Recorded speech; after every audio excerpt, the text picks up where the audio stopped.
प्रकाश का वर्ण विक्षेपण, यानी कि प्रकाश श्वेत प्रकाश की किरण आएगी, प्रिज्म में जाएगी और अपवर्तन के बाद वो अपने अवयवी रंगों में विभक्त हो जाएगी। इसी घटना को कहते हैं प्रकाश का वर्ण विक्षेपण। यानी श्वेत प्रकाश की किरण का अपने अवयवी रंगों में विभक्त होने की घटना क्या कहलाती है? प्रकाश का वर्ण विक्षेपण। तो पहले इसकी परिभाषा लिखते हैं। श्वेत प्रकाश की किरण का, श्वेत प्रकाश की किरण का अपने अवयवी रंगों में, अपने अवयवी रंगों में विभक्त होने की घटना, विभक्त होने की घटना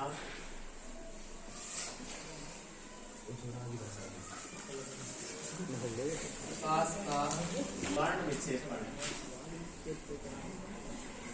प्रकाश का वर्ण विक्षेपण कहलाती है।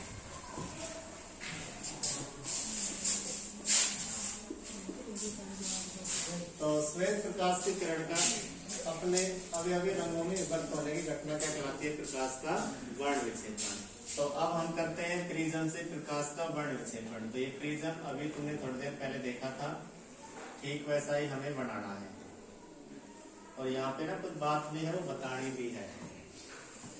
और इसमें कोई श्वेत प्रकाश की किरण है वो आपतित हो रही है, तो यहाँ लिख देते हैं श्वेत प्रकाश किरण। तो ये श्वेत प्रकाश किरण है। अब ये अंदर आएगी, अपवर्तन होगा। अपवर्तन के बाद क्या होगा कि थोड़ी सी झुकेगी अभिलंब की ओर, ठीक है। अब यहीं से 7 रंग टूट जाते हैं अपवर्तन के बाद ही। ऐसा नहीं है कि भाई तुमने यहाँ ऐसे निकाल दिया फिर यहाँ 7 रंग निकाल रहे हो, ऐसा नहीं है।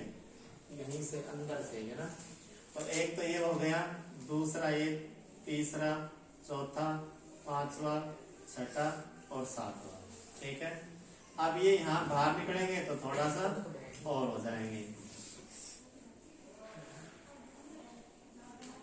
7, ठीक है। अब ये 7 रंग जो है ये यहाँ में मिलते हैं, इनका क्रम है और इनका क्रम नीचे से है, ऊपर से नहीं। तो नीचे से है विद, जी और योर, ठीक है। ये इनका क्रम है, इनका नाम है। नीचे से है, ऊपर से नहीं, ऊपर से नहीं करना है, नीचे से है। तो बी का मतलब होता है वॉयलेट, क्या होता है? और वॉयलेट मीन्स होता है बैंगनी। इसके बाद आई का मतलब होता है इंडिगो, और इंडिगो का मतलब होता है जामुनी। इसके बाद ब्लू, ब्लू, ब्लू मीन्स नीला। जी से ग्रीन, और ग्रीन मीन्स हरा। इसके बाद वाई से येलो, और येलो मीन्स होता है पीला। इसके बाद ऑरेंज, ऑरेंज मीन्स संतरा। और इसके बाद रेड, और रेड मीन्स क्या होता है?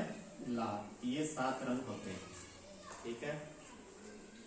तो इनका क्रम है विद, जी और, ऐसे याद रख लेना कि VI D G Y O R, ये इसका क्रम है। तो violet, indigo, blue, green, yellow, orange, red, तो ये रंगों का क्रम है। तो ये हमें 7 रंग ऐसे मिलते हैं क्रम से। अब यहाँ पे जो है ये 7 रंग जो मिलते हैं, तो ये एक हमें एक पट्टिका के रूप में मिलते हैं, मतलब एक स्पेक्ट्रम के रूप में मिलते हैं। और जो 7 रंगों का जो स्पेक्ट्रम होता है, 7 रंग जो एक क्रम में मिलते हैं, उसे हम बोलते हैं स्पेक्ट्रम। क्या बोलते हैं उसे? स्पेक्ट्रम। तो दूसरी परिभाषा यहाँ पड़ जाएगी स्पेक्ट्रम की। तो स्पेक्ट्रम क्या होता है?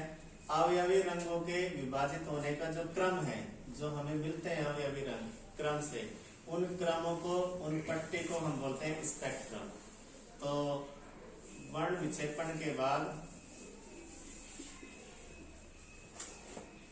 वर्ण विक्षेपण के बाद जो रंग है, रंगों की पट्टी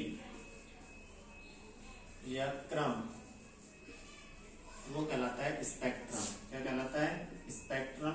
या रंगों की जो बैंड प्राप्त होती है उसे हम कहते हैं स्पेक्ट्रम, ठीक है। अवयवी रंगों की बैंड जो प्राप्त मिलती है, जो क्रम मिलता है, जो पट्टी मिलती है, उसे हम कहते हैं स्पेक्ट्रम। स्पेक्ट्रम कहलाता है।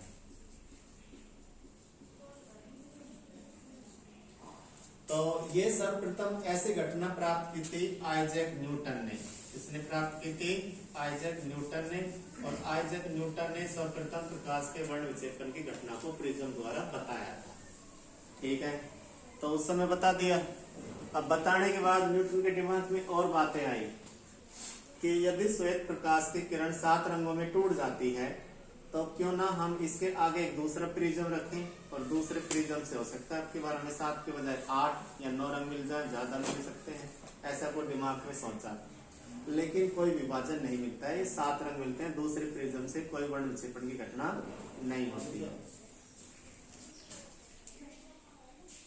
न्यूटन ने क्या रखा? इसके पास में दूसरा प्रिज्म रखा और सोचा कि हमें एक्स्ट्रा रंग और मिल जाएंगे, लेकिन कोई भी अलग से रंग प्राप्त नहीं हुआ, ये 7 ही थे, वही मिले। तो जब कहते हैं ना कि सीधी इंग्लिश ना लिख लेते बोले क्या करनी पड़ती है? टेढ़ी। और वैज्ञानिकों में तो दिमाग थोड़ा ज्यादा ही होता है। न्यूटन में दिमाग था। न्यूटन ने क्या किया? अब की बार यहाँ नेक्स्ट जो प्रिज्म था वो सीधा ना रखकर कैसा रखा? उल्टा। कैसा रख दिया? उल्टा। तो कैसे रखा वो देखिए यहाँ पे।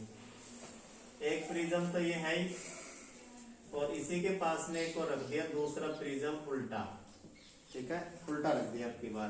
तो ये घटना तो हुई कि आपतित प्रकाश किरण यहाँ पे रेड थी, ये तो थी रेड, और एक दूसरी जो आई वो थी वॉयलेट, और ये दोनों बाहर आई और यहाँ पे आई अब की बार, है ना। फिर यहाँ से दोबारा अंदर गई और अंदर जाने के बाद इस प्रिज्म से बाहर एक किरण निकली। ठीक है, तो ये देखो यहाँ पर भी श्वेत प्रकाश किरण ने प्रवेश किया और यहाँ पे इसका वर्ण विक्षेपण हुआ, यहाँ रंग मिले। तो ये तो थी रेड और ये थी बैंगनी। ये वापस दूसरे प्रिज्म में गई और दूसरे प्रिज्म के बाद हमें कौन सी किरण मिल गई? श्वेत किरण, प्रकाश किरण मिल गई। ठीक है, तो न्यूटन ने फिर ये बताया कि श्वेत प्रकाश होता क्या है। तो न्यूटन ने फिर श्वेत प्रकाश की परिभाषा दी कि कोई भी प्रकाश या कोई भी लाइट ऐसी हो जो वर्ण विक्षेपण के समान घटना प्रदर्शित करती हो, श्वेत प्रकाश कहलाता है। इसके समान यानी सूर्य के प्रकाश के समान घटना प्रदर्शित करती हो या सूर्य के प्रकाश के समान गुण प्रदर्शित करती हो, वो श्वेत प्रकाश कहलाता है। तो कोई भी प्रकाश जो सूर्य के प्रकाश के समान घटना प्रदर्शित करे, सूर्य के प्रकाश के सदृश दिखाई दे या घटना प्रदर्शित करे या गुण हो, सदृश दिखाई दे,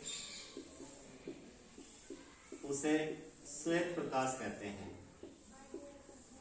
उसे हम क्या कहते हैं? श्वेत प्रकाश कहते हैं। तो ये बात न्यूटन ने बताई थी। तो हमने अभी तक पढ़ा है प्रकाश का वर्ण विक्षेपण। तो प्रकाश का वर्ण विक्षेपण क्या होता है? श्वेत प्रकाश की किरण का अपने अवयवी रंगों में विभक्त होने की घटना क्या कहलाती है? प्रकाश का वर्ण विक्षेपण। तो प्रकाश का वर्ण विक्षेपण होता कैसे है? तो हम क्या लेते हैं? एक प्रिज्म में श्वेत प्रकाश की किरण आपतित करवाते हैं और आपतित होने के बाद उसका होता है अपवर्तन। अपवर्तन के फलस्वरूप प्रिज्म से वो अपने अवयवी रंगों में विभक्त हो जाती है। तो इन अवयवी रंगों का क्रम क्या होता है? वो क्रम अंग्रेजी में है विबग्योर, VIBGYOR। तो इनके नाम बढ़ते हैं बैंगनी, जामुनी, नीला, हरा, पीला, संतरा, लाल। तो ऊपर और सबसे ऊपर होता है लाल, जो सबसे कम झुकता है, ज्यादा अपवर्तित नहीं होता। इसके बाद सबसे ज्यादा अपवर्तित होने वाला सबसे नीचे होता है बैंगनी। ठीक है, तो ये क्रम है इनका। तो सबसे ज्यादा झुकता है कलर, यानी सबसे ज्यादा अपवर्तित होता है वो तो होता है बैंगनी, और सबसे कम जो अपवर्तित होता है वो कौन सा है? लाल, रेड है। तो इसके बाद ये 7 रंग जो है एक पट्टिका पे मिलते हैं। तो उस पट्टिका पे जिसपे 7 रंग मिलते हैं तो उसे हम कहते हैं स्पेक्ट्रम। तो इन रंगों के क्रम को किस नाम से जाना जाता है? स्पेक्ट्रम। तो ये स्पेक्ट्रम तुम्हें मिल भी जाएगा। क्या करना है तुम्हें? क्या करना है? घर जाना है, क्या लेना है? पानी भर लेना, बाल्टी ले लेना, क्या ले लेना? कटोरी, कुछ भी ले लेना। उसमें क्या करना है? समतल दर्पण रखना है। ठीक है, और समतल दर्पण के ऊपर सूर्य का प्रकाश आना चाहिए। तो पानी के अंदर समतल दर्पण, वहां पे लाइट जाएगी और जब उस शीशे को ऐसा घुमाना कि सफेद दीवार पे फोकस आए, सूर्य का प्रकाश आए, पानी में होकर शीशे पे गिरे और शीशे से जो लाइट पड़े वो श्वेत, जैसे यहाँ बोर्ड है इस पे आए, तो यहाँ पे तुम्हें ना ये यहाँ पे राड मतलब कि ये लाल, फिर ऐसे ये संतरा, ये पीला, ऐसे 7 रंगों का स्पेक्ट्रम दिखाई देगा सफेद दीवार पर। तो वो भी तो क्या है, प्रकाश का वर्ण विक्षेपण है। ठीक है, वो तुम घर जाके आसानी से कर सकते हो। जैसे सूर्य देवता आजकल नाराज कर दे 2 दिन से, लेकिन दया रही तो तुम्हारा काम हो जाएगा। तो ये है प्रकाश का वर्ण विक्षेपण। तो ये बात सर्वप्रथम न्यूटन ने बताई थी, और न्यूटन ने कहा था कि अगर हम इसी के पास एक और दूसरा प्रिज्म रखें, ये घटना सर्वप्रथम न्यूटन ने किया था, प्रिज्म को रखा और 7 रंगों में विभक्त होने की घटना, प्रिज्म को ये प्रिज्म से 7 रंगों के वर्ण विक्षेपण की घटना न्यूटन ने की थी सर्वप्रथम। तो फिर न्यूटन ने दिमाग लगाया कि क्यों ना हम दूसरा प्रिज्म और रख दें, तो हो सकता है कि बार 7 रंगों की बजाय 10 रंग मिल जाए, 20 मिल जाए, ज्यादा मिल जाए। तो उन्होंने सीधा रखा प्रिज्म, लेकिन कोई रंग एक्स्ट्रा नहीं मिला। ठीक है, फिर उन्होंने क्या किया, प्रिज्म को उल्टा रख दिया दूसरे को, तो दूसरा प्रिज्म उल्टा रखा, तो एक प्रिज्म से तो अब ये हो गई घटना वर्ण विक्षेपण की, ये सारे रंग दूसरे प्रिज्म में गए और दूसरे प्रिज्म से एक किरण बाहर निकली, और वो कौन से रंग की थी, श्वेत प्रकाश की। तो न्यूटन ने कहा कि 2 प्रिज्मों को यदि एक दूसरे के उल्टा रखा जाए तो वापस हमें श्वेत प्रकाश किरण मिल जाती है। तो इस प्रकार उन्हें श्वेत प्रकाश की परिभाषा दी कि कोई भी प्रकाश जो सूर्य के प्रकाश के समान गुण रखता हो, सूर्य के प्रकाश के सदृश दिखाई देता हो, उसे हम श्वेत प्रकाश कहते हैं। कौन सा प्रकाश कहते हैं, श्वेत प्रकाश कहते हैं। इसके बाद हमें पढ़ना है इंद्रधनुष का निर्माण। ठीक है, तो इंद्रधनुष कैसे बनता है वो देखिए।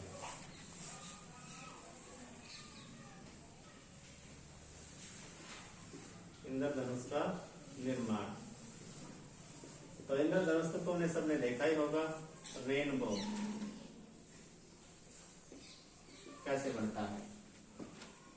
रेनबो यानी इंद्रधनुष बनने के लिए पहली कंडीशन है कि तुम्हारी पीठ ना सूर्य की ओर होनी चाहिए, मतलब इधर बारिश हुई हो सूर्य इधर होना चाहिए, या फिर इधर बारिश हुई हो सूर्य इधर होना चाहिए, यानी सूर्य और बारिश एक दूसरे के अपोजिट डायरेक्शन में होनी चाहिए, तब जाके इंद्रधनुष बनता है।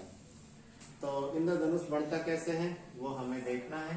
तो इसमें कुछ घटना होती है और वो सम्मिलित रूप से होती है। जैसे इंद्रधनुष के निर्माण में होता क्या है कि बादलों में जब बारिश होती है तो कुछ बारिश की बूंदें बादलों में रह जाती हैं। जब उनके ऊपर सूर्य का प्रकाश गिरता है तो उन बूंदों से 3 घटनाएं होती हैं, अपवर्तन, वर्ण विक्षेपण और पूर्ण आंतरिक परावर्तन। इन तीनों घटनाओं के बाद जो आकाश में रंग दिखाई देते हैं उसको हम इंद्रधनुष के नाम से जानते हैं।